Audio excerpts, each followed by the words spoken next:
સરોવર ડેમના 5 દ્વારથી નર્મદા નદીમાં 1,37,000 ઘનફૂટ જળ પ્રવાહ છોડાયો. ગુજરાત રાજ્યના સરદાર સરોવર જળાશયમાં ઉપરવાસમાં થયેલા ભારે વરસાદના લીધે પાણીનો પ્રવાહ નોંધપાત્ર રીતે વધ્યો છે.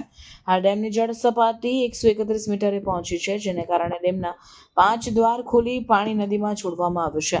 આ પ્રકારની કાર્યવાહી ડેમની જળ સપાટીને નિયંત્રિત રાખવા અને આધિક્યને ઘટાડવા માટે કરવામાં આવે છે. કુલ 1,37,000 ઘનફૂટ પ્રતિ સેકન્ડ જેટલો વિશાળ જળ પ્રવાહ નિયંત્રિત રીતે નર્મદા નદીમાં છોડાયો છે. આ પગલાં હેઠળ સંલગ્ન વિસ્તારમાંની વસ્તીઓને આગોતરું સૂચિત કરવામાં આવ્યું છે તથા આપત્તિ વ્યવસ્થાપન તંત્ર સજ્જ બનાવાયું છે. તમામ કામગીરી નિયમ તથા સુરક્ષા ધ્યાનમાં રાખીને અમલમાં મુકાઈ રહી છે.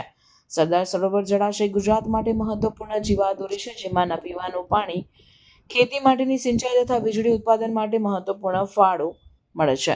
ભારે વરસાદના કારણે પર્વતીય વિસ્તારથી ખાસે પ્રવાહ વધતા જળસપાટીમાં તેજીથી વધારો નોંધાયો છે.